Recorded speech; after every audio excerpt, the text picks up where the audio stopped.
If you thought parts 1 and 2 were bad, episode 3 proves one thing. Sean Combs didn't just hurt people, he engineered their entire reality to keep himself on top.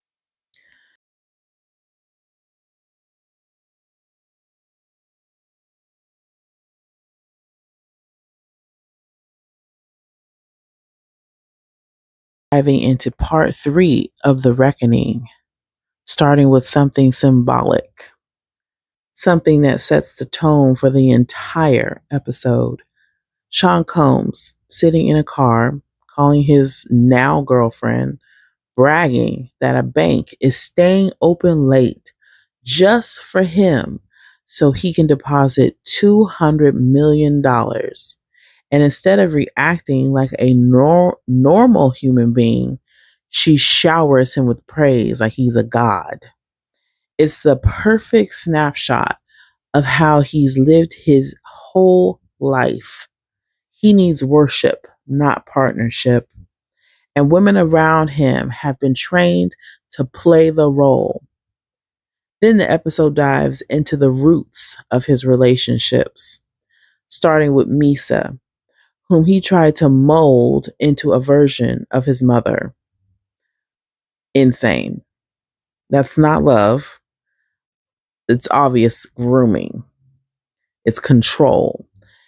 And while he's shaping Misa, he starts a relationship with Kim Porter, who had just left I'll Be Sure and had a son with him. Kim Porter in the industry was known as that it girl, the one who didn't take anything from anybody, the picture perfect girl, the one with confidence, with presence, with her own mind. Yet even she wasn't spared from Sean Combs' evilness. A bodyguard admits he never seen Sean hit Kim publicly, but privately she was abused and he could hear it outside the door. And then Sean Combs admits on tape that he's always been a bad boyfriend, that he likes to have a main girl and multiple women on the side, that he likes to have his cake and eat it too. Now, if you haven't seen the documentary, when he admits this, it's in his own words. It's not read, it's his voice. Kim probably believed that she could settle him down. But instead, she had children with a man who only saw her as something to dominate and possess. And then Cassie enters the picture. Her story is layered, complicated, and honestly uncomfortable because the documentary shows she didn't just fall into the situation. She was a mindless teenager. And not to use it as an excuse as to say she didn't know what she was doing, but she was a teenager. She went towards it, hoping that this whole thing will launch her music career. She wanted the album, she wanted the push, she wanted the fame. And the twisted part is that Sean knew that. And he used it. He dangled it in front of her like bait.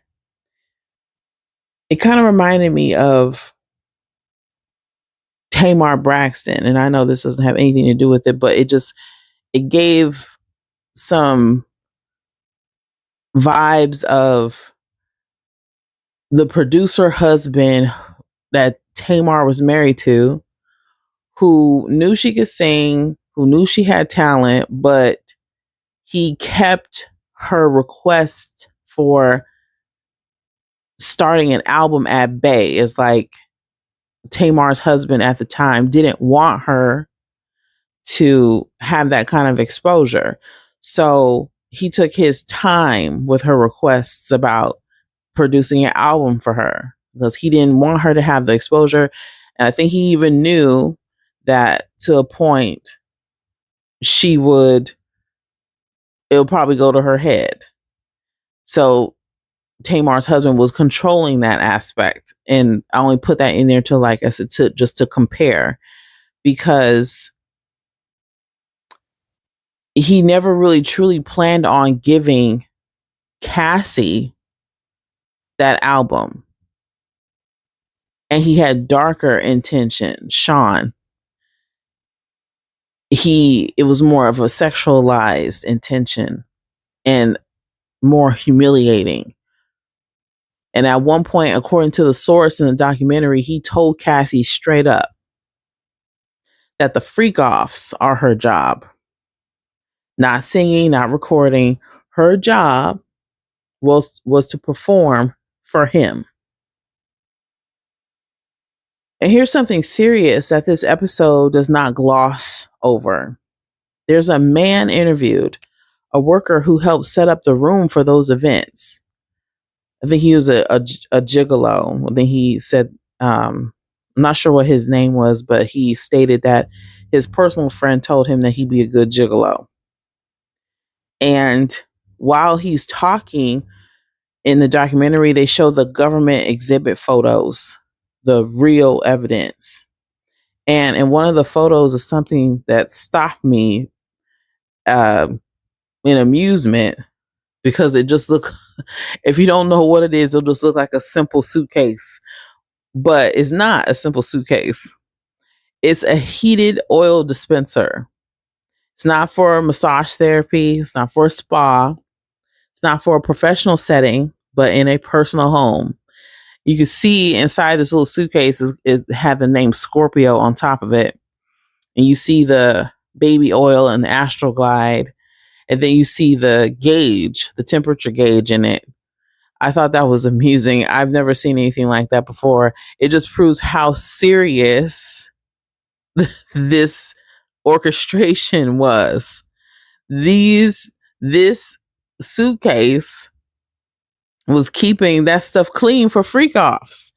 The worker in the documentary said, Cassie wanted him to oil himself, and when he did, she said it wasn't enough, so she drenched him in it. Wow. Who needs that kind of equipment to set stage for that kind of, like I said, that's just not a normal scale. You could also see in the picture Epsom salt, additional lubricants, products lined up for this ritual, so to speak. And Cassie, according to the episode and in court documents, she's the one who found these workers, who coordinated the things, and who played along. And now I'm going to say something that some people won't like. Some people have said this before, but I just need to speak some truth to this, whether people want to admit it or not. But Cassie was not a pure victim, not in the way that people want her to be. She was abused, absolutely. She was mistreated, absolutely. What she experienced was horrible, terrifying, wrong, absolutely. But she was not unaware of what she was doing. Victims who are trapped, they don't laugh. Victims who are unaware don't smile through it all. Victims who are coerced by survival don't have long-term plans about marriage, kids, and albums. Cassie wasn't imprisoned in a basement. She wasn't chained to a radiator. She wasn't begging for someone to unlock a door. Cassie stayed for a reason, because she wanted something. And this is where my own experience speaks louder than any documentary. When you are in an emotionally abusive relationship, and I've been there, you don't leave quickly. You justify things, you rationalize things, you twist yourself into shapes just to pretend it's not that bad. You hold out, hoping that it's going to get better. I stayed with someone emotionally toxic for more than 10 years, not because it was love, not because it was healthy, but because I didn't want to be alone. Because it was comfortable enough. Because leaving felt embarrassing. Because starting over felt impossible. And like a lot of people in those situations, I ignored my own senses. I ignored my morals. I ignored the red flags. I ignored the emptiness. So when I look at Cassie, I don't see a kidnapped prisoner. I see a woman who compromised herself because she thought the payoff would be worth it. She wanted the fame. She wanted the fortune. She wanted the album. She wanted the career. She wanted the spotlight. She wanted a marriage. She wanted the life that Kim Porter had, the children, the position, the status. There's even a moment in the episode, in episode 3, where Cassie is talking to a member of the group Dirty Money that Sean Combs was a part of. And at the time of the conversation, she's pregnant. And she says that Cassie told her, "That's what I want. I want. A baby, a family, a ring." Everything she believed Diddy would eventually give her. That's why she stayed. Not because she couldn't leave, but because she didn't want to leave until her fantasy was fully dead. It took her 10 years to walk away, not 10 years and all of a sudden she decided, or Diddy unlocked the chain from the door and she was free. No, it took her 10 years to come to her senses. Not because a door was locked and she was a prisoner, but because she herself was a prisoner in her mind, hoping that if she stayed, she'd get what she wanted. And she didn't. And I'm not blaming her. I'm explaining her. There's a difference. And while the documentary shows all these layers of pain, humiliation, manipulation on all kinds of levels, the thing that makes this episode so heavy is that it reveals how many people participated in this machine because they themselves hoped their suffering would eventually turn into success. And it didn't. The only person who gained anything was Sean Combs himself. His record label skyrocketed after Biggie's death. Shine did 10 years for him in prison. Artists were humiliated on making the band. Women were abused, degraded, and spiritually shattered, all while he signed his emails with "God bless Diddy. God is the greatest." Horrible. This is spiritual corruption. This is blasphemy. This is manipulation. The part in the documentary where it's specifically talking about Aubrey O'Day, she's a member of Danity Kane, and she was talking about these emails and how explicit they were. And it's disgusting. This is her boss who is talking to her late at night in the email, talking about how he's pleasuring himself, looking at adult entertainment, let's just say that, and thinking about her, wanting her to participate. She declines, and then weeks later, she's fired. And information that's not included in this documentary, which I believe it should have been included. A man, or the former bodyguard, Gene Deal, he actually responds to the part in the documentary where Aubrey O'Day is told by another person who filed an affidavit that this person witnessed Aubrey O'Day being assaulted by Sean Combs and another gentleman. And clearly, she's under the influence of some kind of drug by what she describes.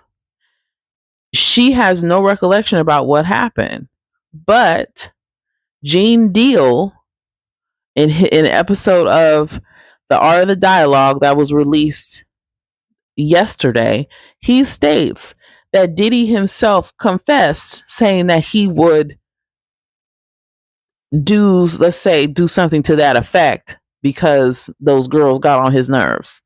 You'd have to check that out for yourself to see what he actually said. But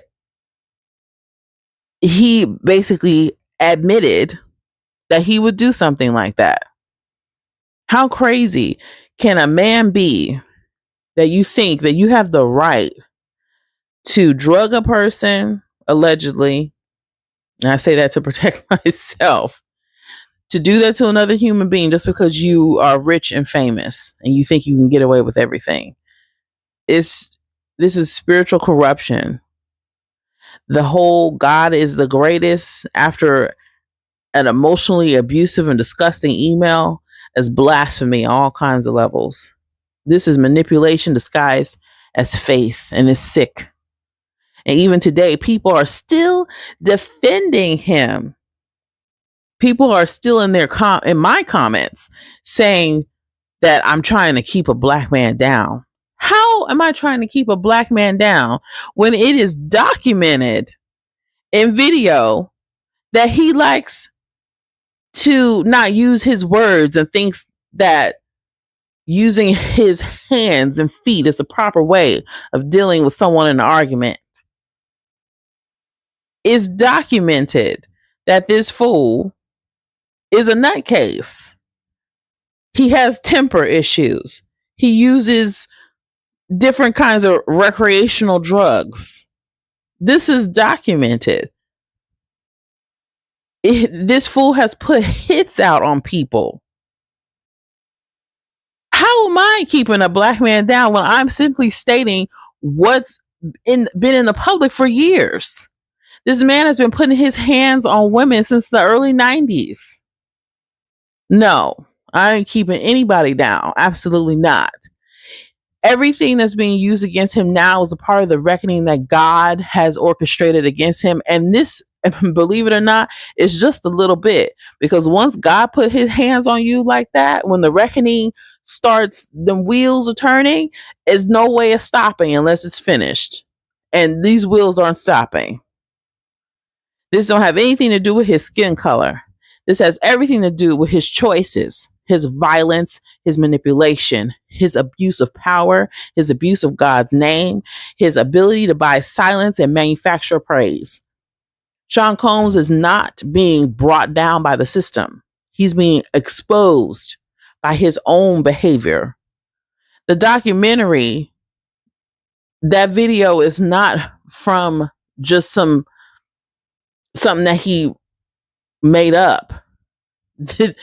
This is him, his own words, his image, him. Nobody can make that up. It's showing the world that he's been allowed to hide for decades and what we've ignored. I didn't ignore it. Like I told you in part 1, I knew from the get-go that fool was crazy. I didn't have to know him. He's the fact that someone can keep inserting themselves in their artist videos like they have talent is just disgusting. Why must the attention be on you at all times? Worshipped him too much to see the truth. And now they see the truth, and some people can't take it. This documentary isn't entertainment, it's exposure. If this episode did shake you, then ask yourself why. Ask yourself why a heated oil machine in a private home didn't disturb you. Ask yourself why a man using God's name to cover violence didn't bother you. And most importantly, ask yourself why so many people still defend him. Comment below and tell me, what part of episode 3 shocked you the most? And what part made you lose respect for him completely? Because part 4 will test whatever belief you're holding onto right now. If